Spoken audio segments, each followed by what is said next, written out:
It's smarter to be on SportsGrid. You studied the stats. You had the perfect bracket until your upsets turned into regrets.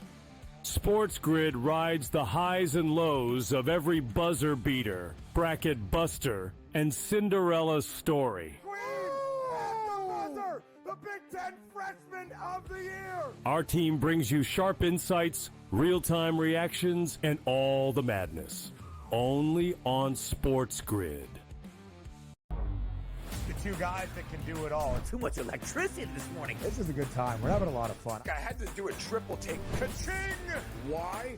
Because of parity. I didn't mean to offend. Yeah, it's not going to happen. Load management is a dirty word. Let him rip. You know what?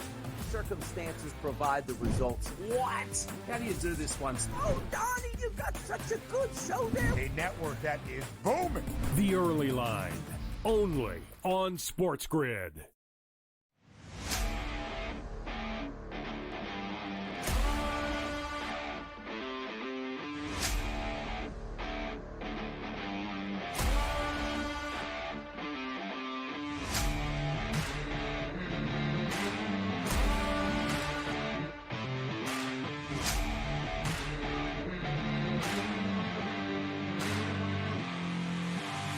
It's smarter to be on SportsGrid.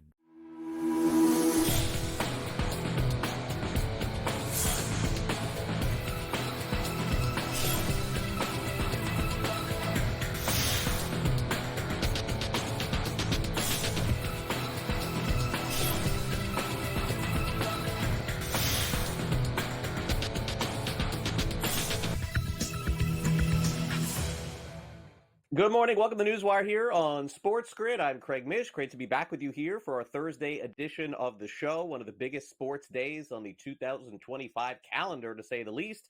The NCAA Tournament continues tonight with the Sweet 16, and Major League Baseball has opening day coming up in just a few hours from now. So we're going to be very busy all day long here on the show. Bracket Central, of course, will be along later this evening, so make sure you stay tuned to that.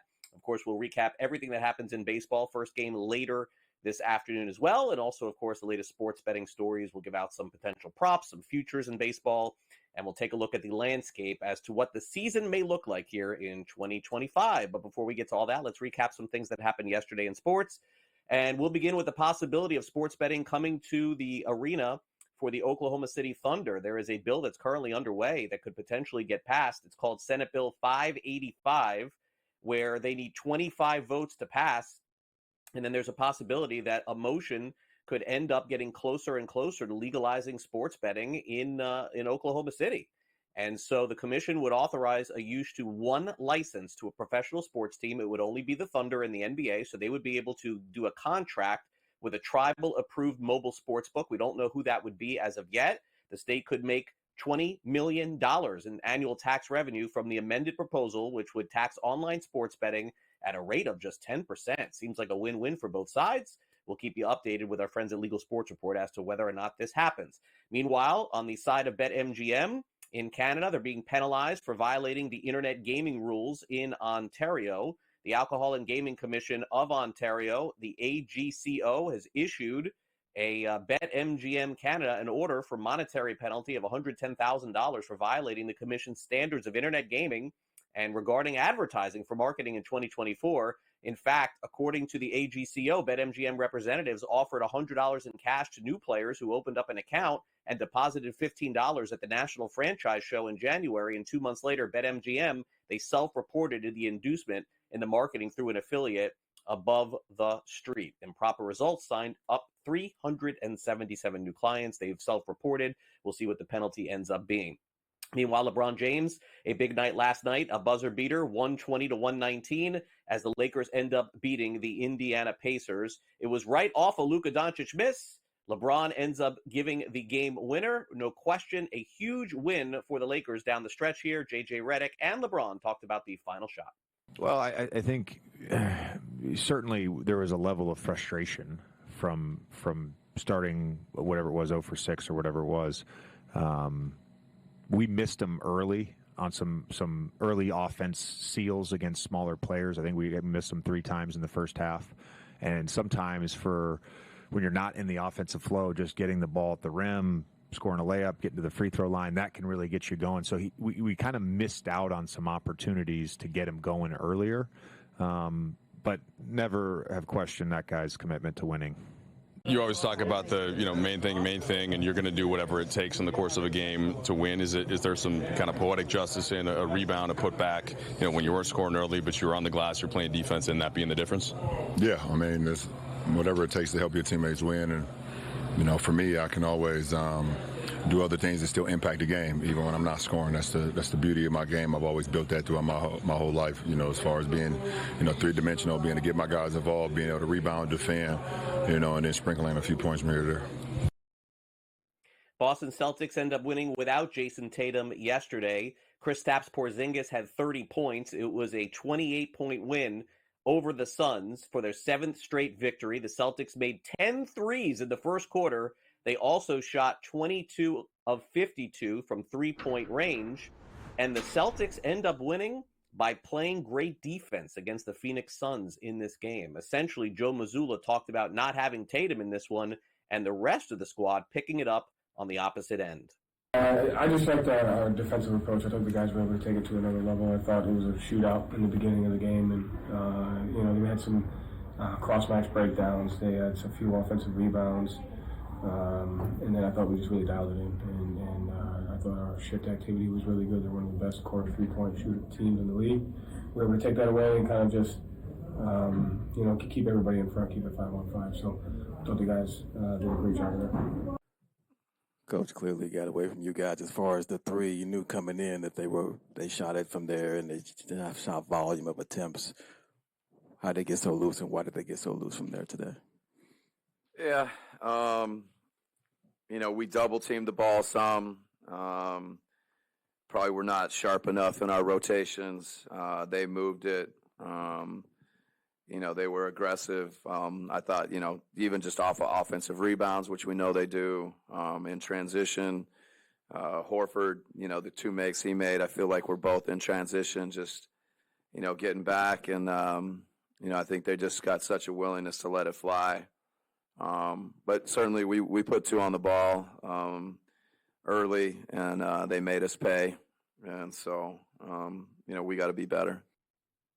Clippers beat the Knicks 126-113. James Harden had 29 points. He also had 6 rebounds, 6 assists. Kawhi Leonard had 27 points as well. All right, college basketball's backup tournament, as we call it, NIT. UC Irvine beats UAB by a final of 81-77. A final in this one as the Anteaters win in overtime. And another final yesterday, Loyola Chicago has advanced to the semis as well. They beat Kent State, final score 72-62. In Major League Baseball, folks, it's here. Opening day begins later today. So if you're ready to watch all the games, 3-4 o'clock Eastern, probably the time to start for most of these games, and I'll be at one of them, Miami, Pittsburgh. Of course, Yankees are at home today. Some fun games this evening as well. Opening day, one of the great days of the year, and we'll have it for you here. Of course, covered for you here at SportsGrid.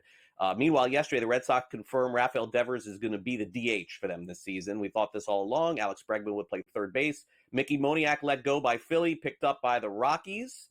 He signs a 1-year deal with them. And Jason Foley, who was the closer for the Tigers last year, had a really tough time in the spring. They actually sent him down to the minor leagues. We would expect lineups for this afternoon's games in Major League Baseball to come out probably within the next hour or two, so stay tuned for that. All right, Russell Wilson says that he expects to be the starting quarterback. How about this? Of the New York Giants. Giants signed him. They signed Jameis Winston. They're expected to draft a quarterback too. The Minnesota Vikings GM, very interestingly enough, Kwesi Adolfo-Mensah, said that he's not ruling out the possibility of Aaron Rodgers signing with them, but J.J. McCarthy is the quarterback going into the season. And also the NFL Competition Committee is trying to pitch making the dynamic kickoff permanent. The NFL projects that the kickoff return rate will rise between 60 and 70% if owners approve a rule change that will place touchbacks at the 35-yard line. It was 32.8% last season. All right, so that's the latest in baseball and basketball. And then again tonight, we got some great matchups and showdowns, one of which is, boy, a great SportsGrid showdown here because my Gators and Greg Sussman's Maryland Terrapins are going to face off. And hopefully I'll be able to watch some of this game because it's going to be a baseball game at the time. Gators are 6.5-point favorites as they take on Maryland tonight. And the total is 156.5. We're going to preview that game coming up next with Michael DeCourcy of Sporting News. So stay on the grid for that. Just a reminder, you can stream all of our programming live 24 hours a day, 7 days a week by downloading the SportsGrid app. A couple of weeks ago, you may remember I told you that the streaming option has changed significantly. It is faster, it is better, and also we're giving you a lot more insights into the games.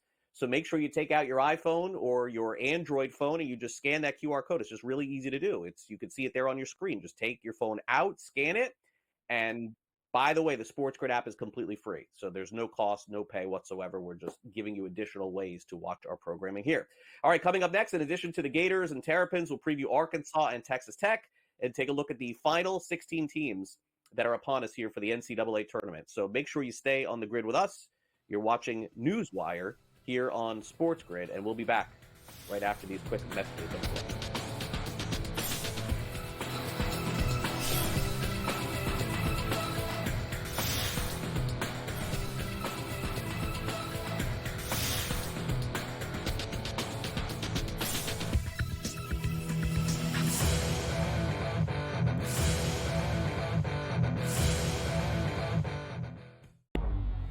Two guys that can do it all. Too much electricity this morning. This is a good time. We're having a lot of fun. I had to do a triple take. Ka-ching!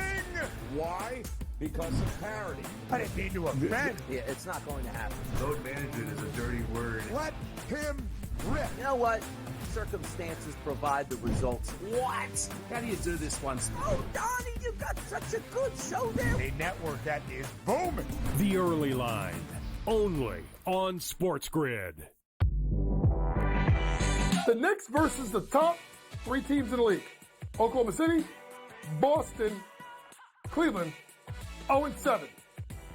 And you take out the 110-104 loss to Cleveland at home in October, and they've lost by double digits every game.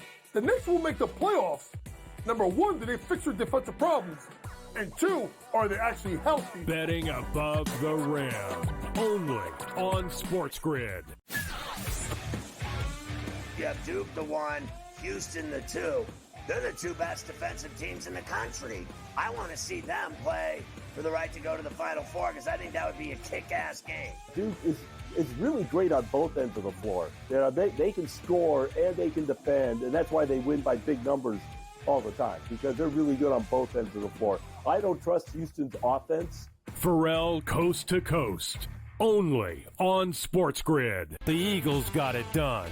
If you back them, you're celebrating. Football season may be over, but the action never stops. Are you ready for some baseball? At SportsGrid, we're always in the game. We bring you 24/7 betting insights, expert picks, and real-time analysis. Next big play is already in motion. Are you ready? It's smarter to be on SportsGrid.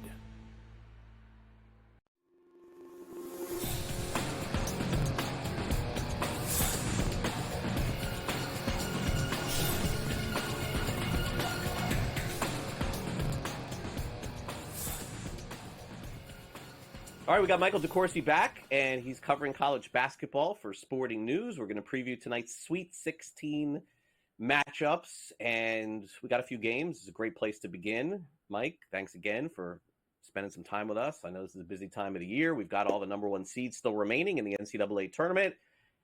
Gators and Maryland Terrapins. All right, Mike, so here we go. The Gators are 6.5-point favorites. Both teams played right down to the wire in the last game. So that's why this line is a little perplexing to me. Now, I'll give you my opinion, and I want you to give me yours here, is that I think had the Gators played better against UConn, that this line would be 9.5 or 10. That's my opinion. Nobody really expected Maryland to win the game that they're going to play tonight. A lot of people thought they would get to this point. So does that mean that you're getting any value here by taking Florida at this low spread? Because if something happens tonight, Mike, and they crush Maryland, which is what I'm rooting for, they're going to be just as big or if not even a bigger favorite in the next round. Yeah, I think that this is the game for Florida to get to the Final Four, to be honest with you. I've looked at this Maryland game, and I thought all along that if Maryland just the geography's bad, right? Purdue gets to go to Indianapolis because they are closer to Indianapolis, but in that region are two teams that I think Maryland would do well against, Houston and Tennessee. But I don't think they're very well matched against Florida. And I really don't like the fact that Maryland didn't play well last round. The one saving factor for the Terps is the fact that Florida also played poorly. And so what has to happen for this to go well for Maryland is, first of all, Maryland has to remember that they have a front court. They never forgot it much during the regular season, but against Colorado State, they completely abandoned it. Derek Queen, who is, in my opinion, the second best American prospect in this draft, or third at worst behind Rutgers' terrific guard. But I really like Derek Queen, and he was matched against a 6'3" guard for most of the stretch run against Colorado State, and Maryland never threw him the ball until that final trip. And the player, Ethan Morton, that was guarding him, same guy. So why didn't you go to that earlier? That bothers me about Maryland tonight. I think Florida comes back with a better effort tonight, and I do think that you've got a point about value. I think that Maryland, with all the commotion around their program about whether Kevin Willard will stay, is not a good deal for the Terps as well. So for me, I think you're absolutely right. I think that this is, as you said, an interesting game, because if the Gators look much better, people are going to feel better about their brackets, taking them to either get to the championship or winning. We will see. Walter Clayton Jr., meanwhile, has been fantastic. 48% from the field, 23 points per game, 52% from three-point range. I do want to get to the next game here, Mike, because I don't want to waste too much time on this one. But seems to me that we're looking at a superstar in the making with Clayton. I mean, any time the Gators needed a big shot, he made them all. I really like the way he came through in the end. I tried so hard, Craig, to try to get him to tell me why he wasn't on the money, why he wasn't engaged in those first 32 minutes. And I think it must have been something he didn't want to share because he was uncomfortable saying it was the stage, maybe. The idea of getting to the Sweet 16. I think once you're in the Sweet 16, things change a little bit. This game is not as high pressure as that second round game. There's more pure basketball played at this stage. And Walter Clayton is one of the best college basketball players of this season. I watched him play on Friday in Raleigh and was wondering, like, what is it people don't like about him? And he doesn't look super dynamic, but man, he's so good with the ball. He's adjusted so well to playing the point guard position, even though it's not his natural spot. He makes great decisions, and he is absolutely money with the game on the line.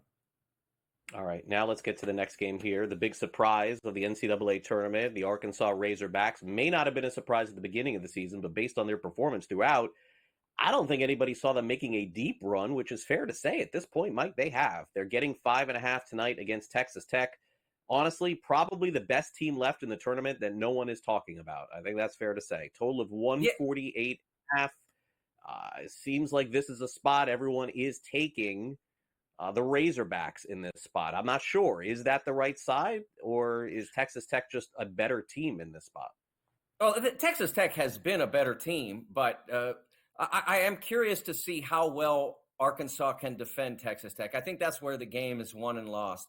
Because if they can drag down Texas Tech to anything approximating the sort of slugfest that St. John's and Arkansas staged by necessity, because neither one's an elite offensive team, can they do that to Texas Tech, which is so good offensively? And I can't be 100% sure of that. They are so there's so much playing on the fly in the sense of Boogie Flan's back. Okay, what do we do with him? Adu Thiero might be back for this game. What do we do with him? Jonas Adu's getting better. There's just so much uncertainty there. If you wanted to take a money line type flyer on Arkansas, I could see that. But I don't like this game for the reason that I don't know what Arkansas is now from day to day. They've got a shot, but I just am not convinced that this is what we saw over last weekend we're going to see against a much more superior team in Texas Tech. All right, let's take a look at Davis's props here for the Razorbacks. 12.5 points is his scoring total. 2 plus 3s is plus 108. If he makes 3, you're getting 3-1 on that. And if he makes 4 plus 3s, you get plus 750. And Mike, Arkansas is winning that game, right? If he hits, I think if he makes 4, they're in great shape. He's only made 3 or more 3 times in the last 13 games. So I don't really like that line very much. He's only made 2 once on top of those of that collection. So he's more likely to make 1 or none than any of the totals that they're giving there. So I might fade that or whatever they say. But I don't think I just don't see Janelle having that big perimeter day. Now, can he get to the rim and make things happen? I absolutely believe against this Texas Tech defense, he can do that.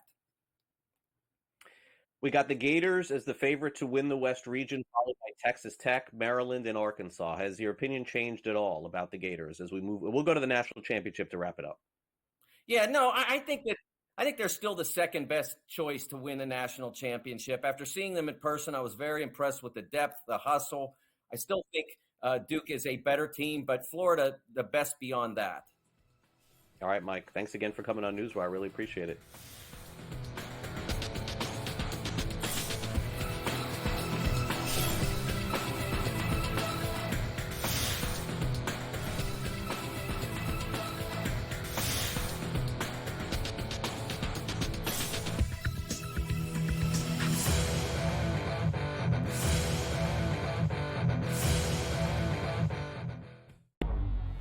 Two guys that can do it all. Too much electricity this morning. This is a good time. We're having a lot of fun. I had to do a triple take. Ka-ching!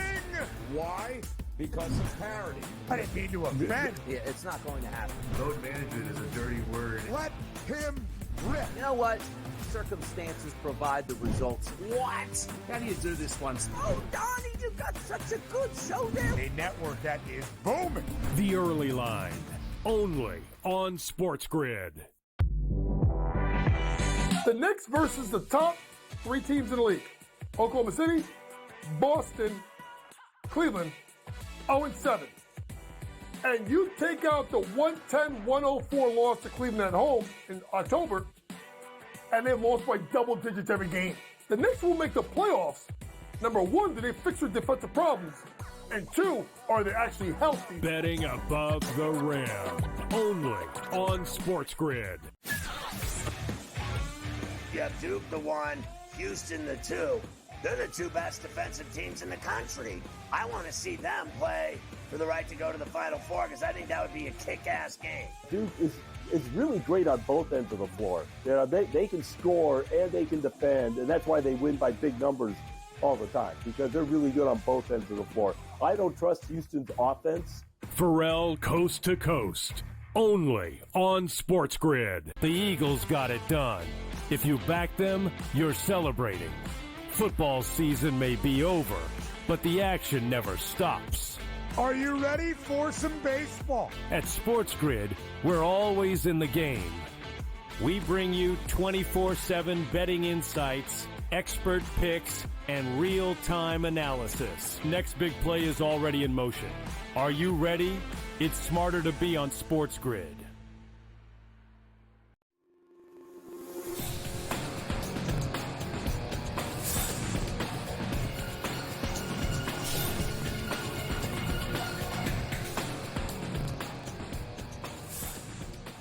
All right, welcome back to NewsWire here on SportsGrid. Before we know it, we will be previewing the Kentucky Derby, arguably the biggest sporting event in May coming up. We still got April to go here, and that means it's the prep for the Kentucky Derby with some huge races coming up, including the Arkansas Derby and the Florida Derby. We'll get to that as well. Who better than to talk about that than Rich Rosa from Daily Racing Form? He joined us on the show last year as we led up to the Derby. We're going to do it again this season. Rich, great to have you back here on NewsWire. Thanks again for coming on. Really appreciate it. Really appreciate it. What a great time of the year with March Madness and opening day of baseball, and then return to horse racing.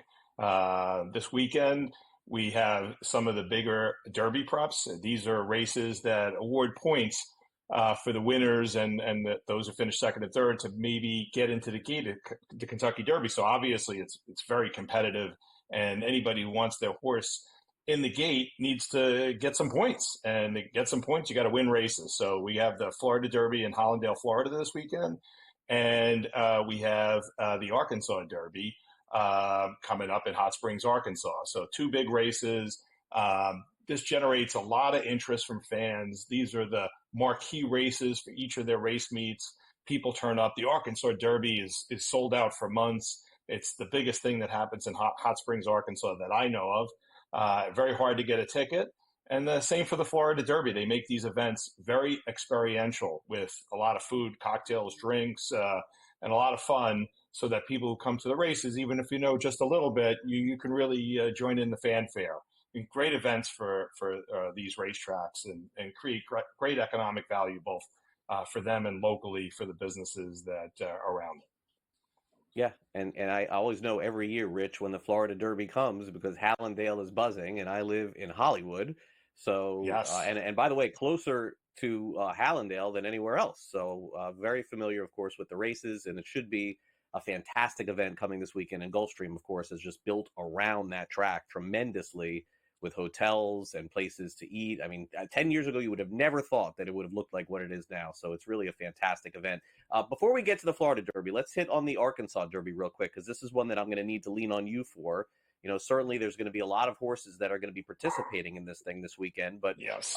You know, as far as some possibilities here, what do you think? Oh, you know, for me, the way that this race seems to set up, when we think about horse racing, we think about the pace of the race. And usually when there are a lot of speed horses, like in this race, not like in this race, you get a fast pace and you usually find a closer. And that's going to be more like the Florida Derby. This race sort of sets up differently. This, to me, seems like there's not a lot of horses that look to be very fast, or as we say, who want the lead. So we're looking at Cornucopian. It's going to be the favorite, probably going to wind up being 8-5 or so in this race because that horse only ran once and really just ran gate to wire and finished real well. So they're thinking with more distance in this kind of race, a Bob Baffert, who generally runs in California, brought this horse to Arkansas. And I think that he's a legitimate contender. I'm going a different way, though. I think Cole Battle, who is a little bit off the pace runner, might have a chance to maybe be more forwardly placed with the lack of speed. And I think Cole Battle is going to be a better price. So I'm hoping that Cole Battle is going to be 4-1 or maybe plus 400. And I'm thinking that might be my selection in this race because I'm going to look for value. I'm going to assume that Cornucopian in his second race just might see a tougher field and might not be able to finish out Cole Battle. All right. And in Hallandale, of course, we have the Florida Derby, $1 million purse on the line here. Who do you like here? Yeah, this is a little bit of a different race because we're looking at a lot of speed in this race. So the favorite's going to be Sovereignty all the way to the outside. The morning lines were just put out, and Sovereignty 8-5. Man, it might be a little bit higher than that, but I think it legitimately so because you're going to see a lot of fast runners, and if Sovereignty gets a good trip off the outside coming in, we could see Sovereignty close that race and maybe not so much at a price, but sometimes you can't find the value in races like this, and I think Sovereignty might be your best win bet. I think Tappan Street's interesting too because he seems to be an improving called Brad Cox coming in. This might be a good alternate play too.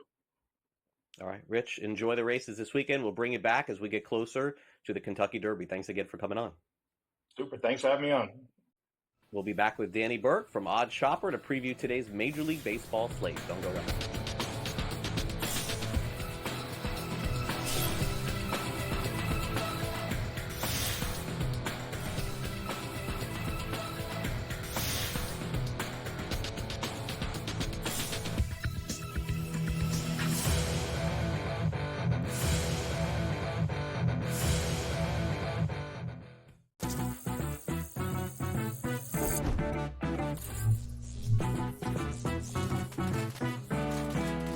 Did you know you can make free bonus cash while gaming? Almost all social casinos have daily bonus dollars. That's free money, y'all.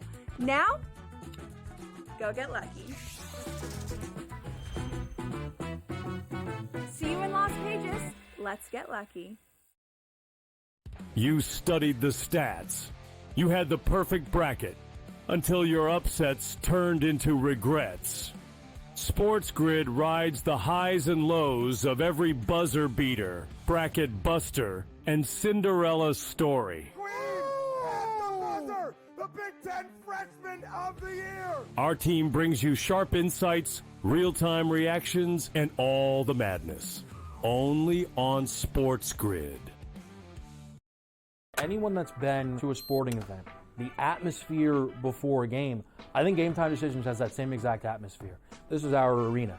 This is what we do. There is going to be an energy to Game Time Decisions that you will feel night in and night out. The excitement you get when you lock your bets in, when you're figuring out what you want to do, we can zone in on the biggest games each night. I want this to be the place that people come to before the games start so they feel as ready as possible to lock in their cards. We are going to hit every single one of those markets that you need to know about. We're going to go through every single thing, and I've got a great team behind me that's going to help me get the job done. There is not going to be a better place, I promise you, than Game Time Decisions to get that new information, react to it, and be able to then bet accordingly. We will have everything at our disposal, and we will use that to our advantage.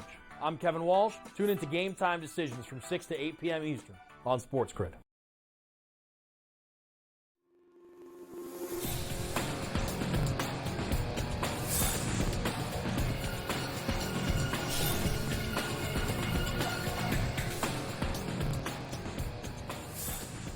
Welcome back to NewsWire here on SportsGrid. I'm Craig Mish. Danny Burke is with us from Odd Shopper. We've got a full slate of Major League Baseball games to review.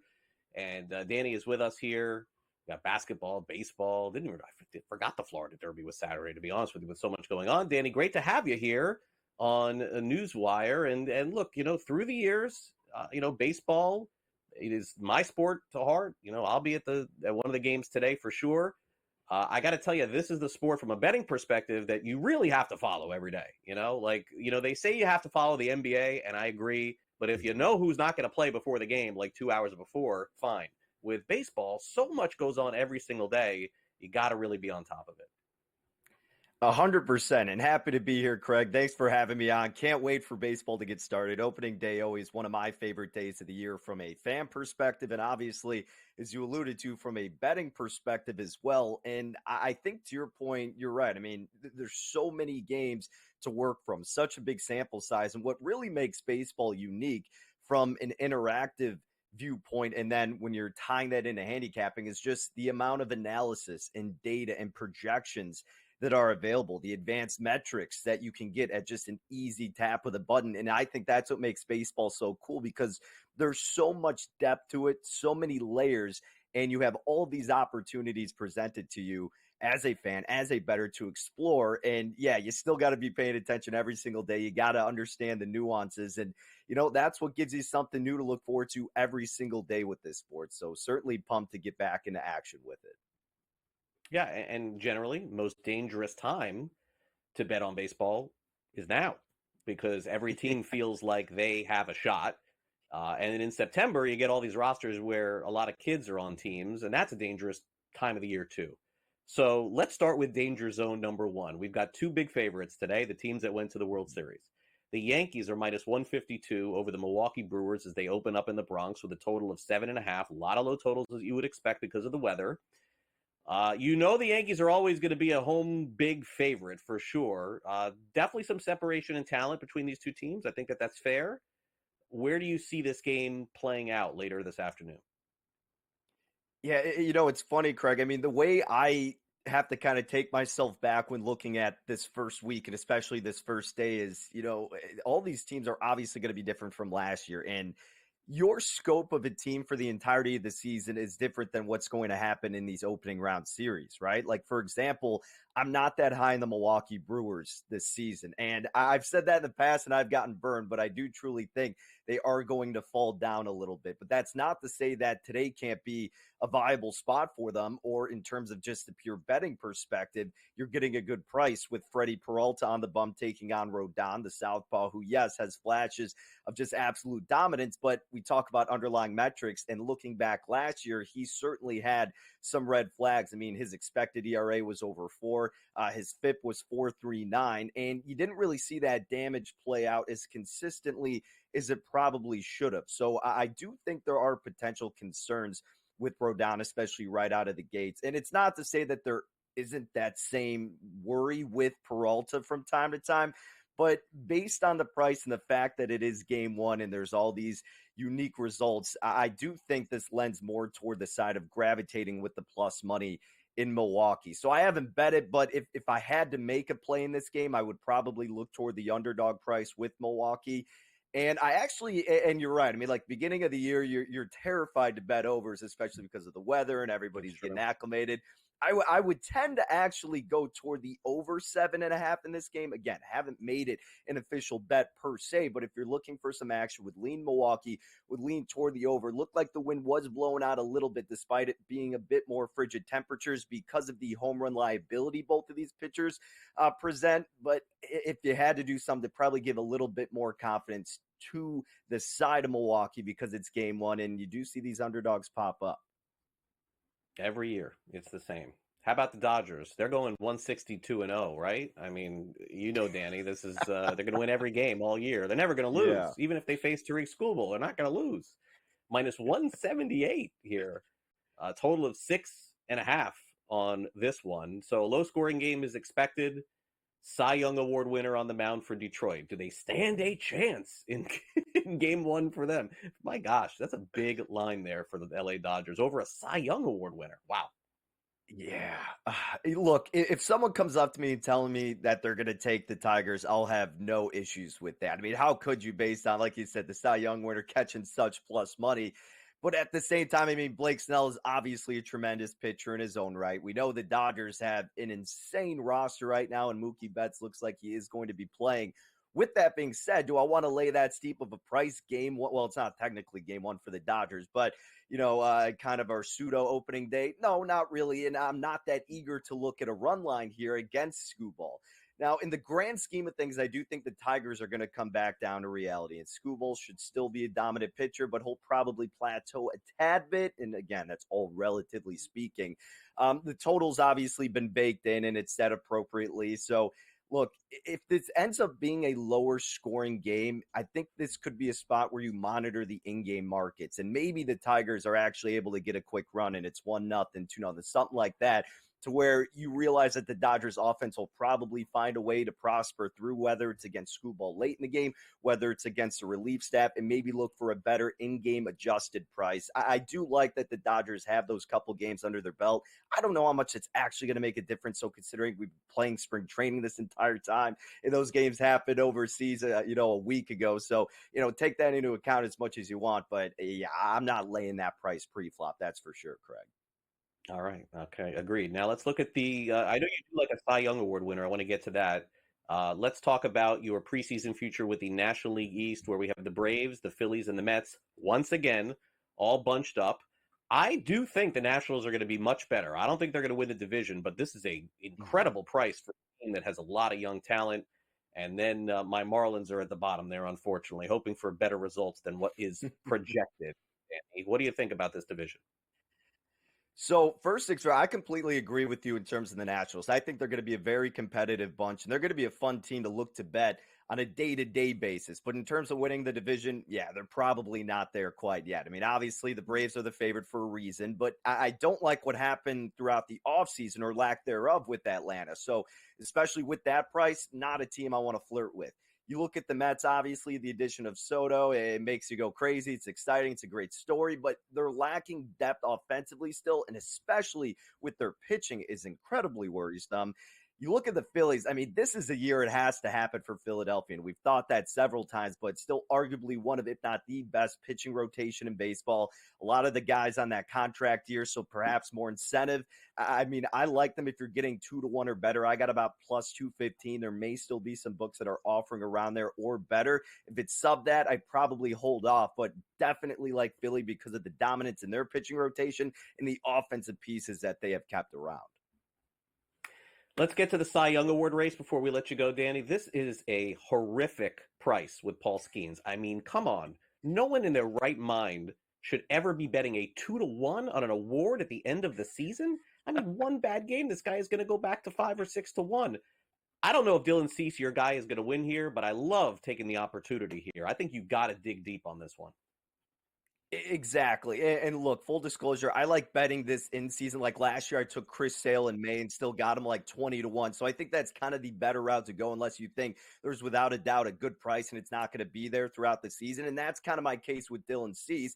I mean, he showed that he still has these assets clearly. He had a rough start last year, but then he figured it out. He needs to get more wins under his belt, which may be tough in that respective division. But at 25-1 with the numbers we've seen, I think once we get to like June, that number is not going to be available. So it's kind of that buy low opportunity with him. You talk about Skeens, you're right. Absolutely not taking that. The bar's been set incredibly high for such a young pitcher. No chance you could convince me or should be convincing anyone else to take 2-1 with a young pitcher in Skeens, who again is just the expectations are through the roof. Going to be really hard for him to live up to that every single day. And AL Cy Young Award is who? Quick. Yeah, Cole Reagans. I know it's more of a short shot. Like you said, not the best crop, but he's improved every year. Good division for him to rake on. So I like Cole Reagans to Southpaw. Thanks, Danny, for coming on. Happy opening day.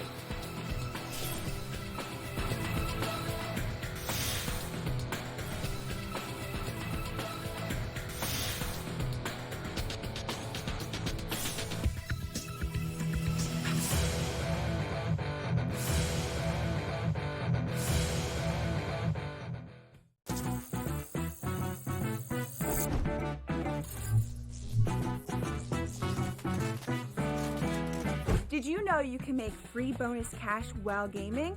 Almost all social casinos have daily bonus dollars. That's free money, y'all. Now, go get lucky.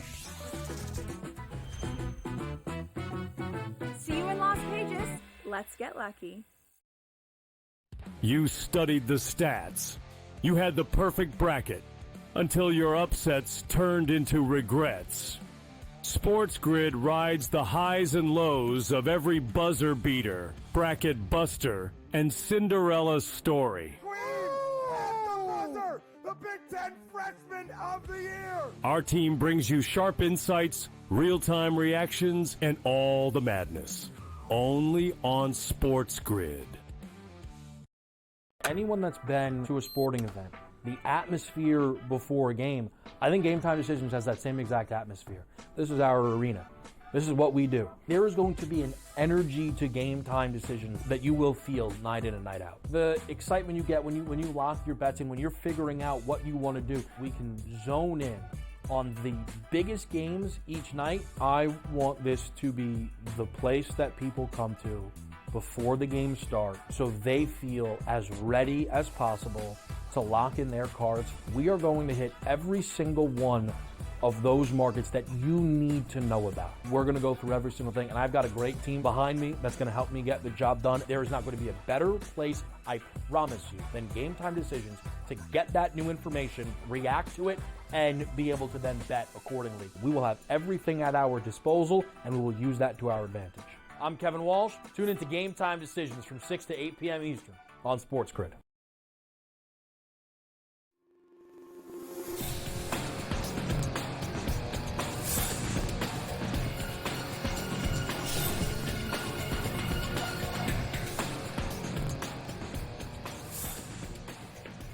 All right, welcome back to NewsWire. We must have bribed Carlan Gay in some way to come back on our show here. This guy is a wanted man. He's hard to get on. He's so busy doing NBA, college basketball. I mean, a man of the world here, but it is great to see you back on the show here, Carlan. Thanks for coming on, man. What did we do? What did we slide? I always feel privileged when you make time for me. I think it's the other way around. I always feel privileged when I sit in this seat and I get a chance to talk to you guys.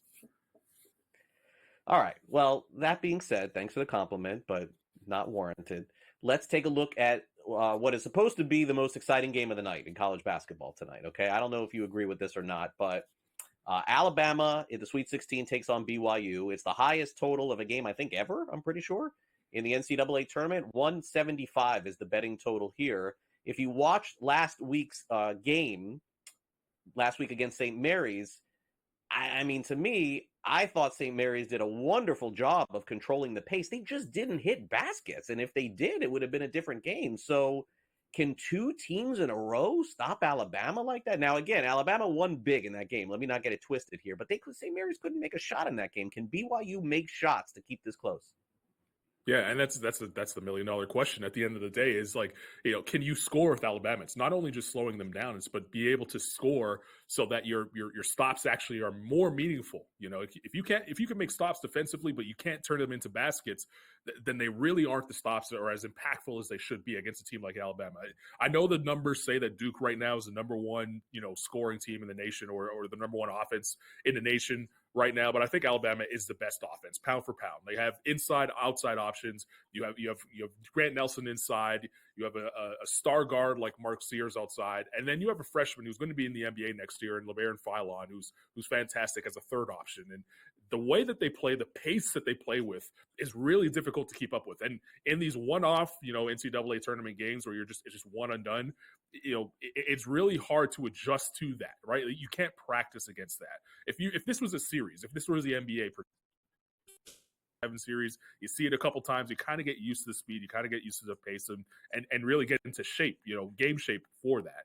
BYU's had a number of days to be able to prepare for that. They've seen what other teams have done against Alabama. I think Florida's probably been the best team to really replicate their style of play to slow down, to successfully beat them a couple times this year. But Florida also has the offensive firepower that BYU just doesn't have. So I'm going to take the over on the total because I think Alabama's going to be able to score. I think BYU is going to be able to make enough shots. I just think that Alabama is going to get close to that 100 range because they're just going to run that score up, and they're going to run the ball up down the floor and try to outrun BYU. Yeah, I agree. I do think that this is a much higher scoring game than we saw in the last one. I mean, Alabama has not been shut down like that back-to-back weeks all season, so it'd be hard to see. And also, Mark Sears, who is just the preeminent guard and left in this NCAA tournament, with some others too, Clayton, of course. Only shot 1 of 9 from three-point range. He was unstoppable in the paint. I think another big game is set for him as well. All right, big line tonight between Duke and Arizona. The Blue Devils have not been challenged at all in the NCAA tournament. They're just dominating, so you got to set a line this high. I get it. Carlan, generally speaking in sports, we've talked about it before many times. Tom Brady's Patriots, the New York Yankees, Alabama with Nick Saban, the Duke Blue Devils, right? Like it's hard to bet on these teams because the lines are always so inflated. They're a very public team, but they are better than the Wildcats. But are they 10 points better tonight?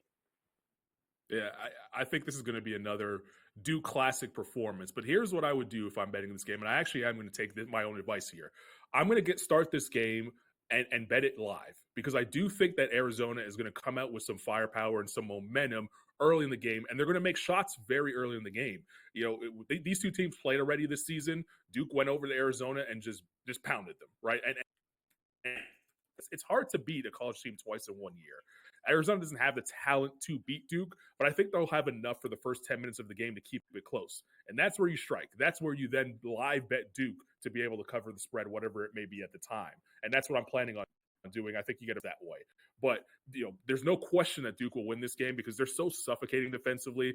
At a certain point in time, it's like putting someone in a headlock until they pass out. That's what Duke does to you on the basketball court. You may be able to survive for a little bit, get some air, breathe a little bit, but essentially you'll go limp in the second half, and that's what's going to happen to Arizona later on tonight. And Duke's going to win the game. They're going to go away winning it, but I do expect the first 10 minutes of the game to be close because Arizona's going to come out with fire. Whoever is a nonpartisan fan in this one will be rooting for Arizona to hope for the upset. So maybe Arizona could feed off of that a little bit. They'll make shots, they'll feel themselves, and then eventually Duke will just suffocate them, put the clamps on them, and they'll run away with it in the second half. All right, good call by Carlan there. Follow that along. By the way, if Arizona was to win tonight, I want to get to this real quick. It's going to have to be the career game for Caleb Love. He's had a few, It's just he's been such an up and down player. No disrespect to Love, but he just has. You just don't know what you're going to get. 15.8 points per game, 4 assists, 3.3 rebounds, and of course, he's been a champ, so he knows all about it. All right, so to win the East, Carlan, do you want to just go through this real quick? You got Duke winning. Is there any doubt here for you that maybe a Duke Alabama for me, I showdown? actually have Alabama upsetting Duke. I think Alabama is the one team that could score enough to beat Duke. And if Duke does get by Alabama, then it's no question to me it's a cakewalk to the national title. But I have on my bracket, I have Alabama upsetting Duke in the Elite Eight and making it to the Final Four, because I think there's one offense in the entire country that's going to be able to score enough against Duke, and that's Alabama. The way they play, the pace they play with. You mentioned Sears early on. I think Philon will break out in that game and be a star. You need a third scorer. Like your first two scorers, they're going to do what they do. Against a team like Duke. But you need a third option to really stress the defense, and I think Philon could be that guy for Alabama. So I do have Alabama upsetting Duke by the end of the weekend. All right. And finally, so any sprinkle on Alabama to win the championship here at 16-1? I mean, I don't know what your bracket looks like. I haven't seen it. But if you don't have Duke, who do you got? I think that's where it ends for Alabama. They get into the Final Four. They see a team like Houston. Houston has as good a defense as Duke does, and there is a saying you need an NBA player to win a national title, but I think Houston has a defense and they have a head coach that we're kind of waiting for, Kelvin Sampson, to have that final crowning moment in his career, which would be the national title. This would be the year. They're playing in the state of Texas, would be like a home atmosphere for them. I have Houston winning it all. So that's my selection here as we sit right now. Carlan, great stuff as always. Enjoy the games tonight. Enjoy some baseball if you like that as well. And we'll talk again soon. Thanks for making some time for us here on the show. Appreciate you guys having me. All right, Carlan Gay of Sporting News. We'll come back and wrap things up with some last licks after this.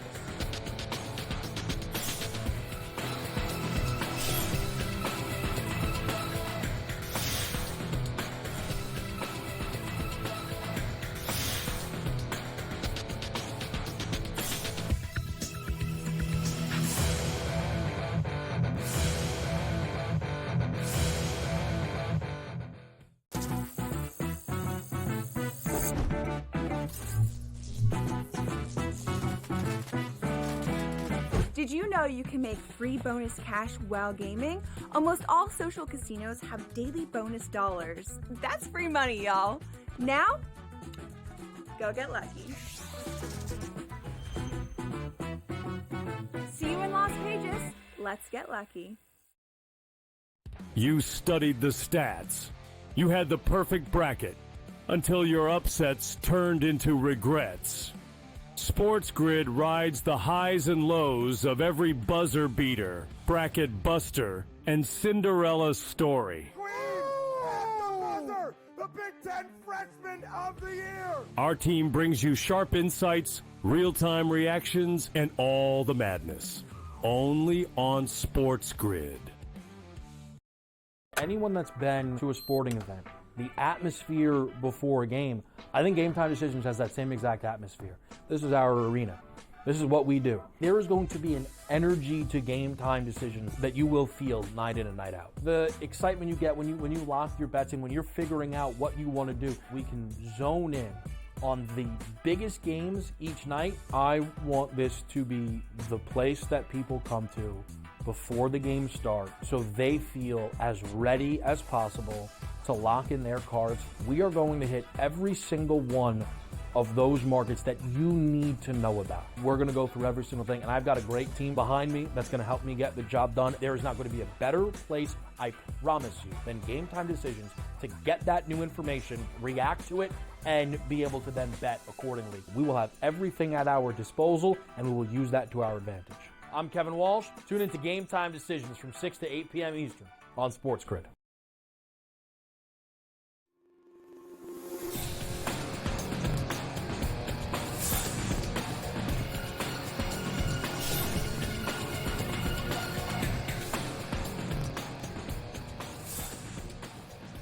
All right, welcome back to NewsWire here on SportsGrid. We've got some last licks here. We will cover opening day in Major League Baseball, the new home for the Tampa Bay Rays, or at least a temporary one.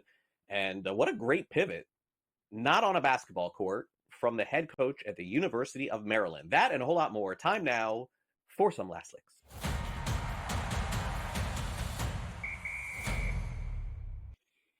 All right, let's begin with the University of Maryland head coach Kevin Willard playing in arguably the biggest game in Willard's career. Fair to say. I don't know. Sussman would know more about that than me. It feels like it's a really big game for them if they beat the number one team in the country. It's not Gary Williams or anything, but I mean, Kevin Willard definitely is being very well thought of. I mean, Kevin Willard is having the kind of season that could get him another job, potentially if he wants, get kids to potentially come to the school through NIL. So fair to say that reporters have a lot of questions about rumors surrounding Maryland's head coach, and there are a bunch. So he was asked about that ahead of the game coming up against the Florida Gators, and if his answer doesn't sound like an answer, then you just got that listen correctly. You've been very open the last week about, trying to get greater NIL share, revenue share. I'm sure you saw Mike Loxley yesterday said he would prefer to keep some of these issues in-house. Why have you felt like kind of bringing this discussion in the open has been the best way to advocate for your program?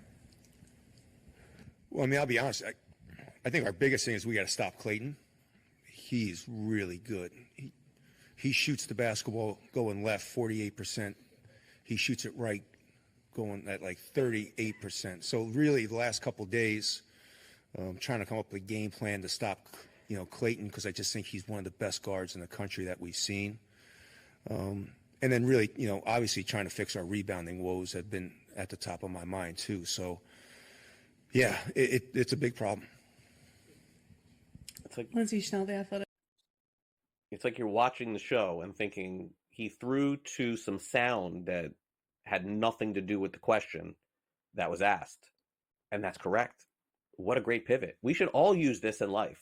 Like somebody asks you a question about something and you answer a completely different question. Give a completely different answer that doesn't make any sense. Great job, Kevin Willard.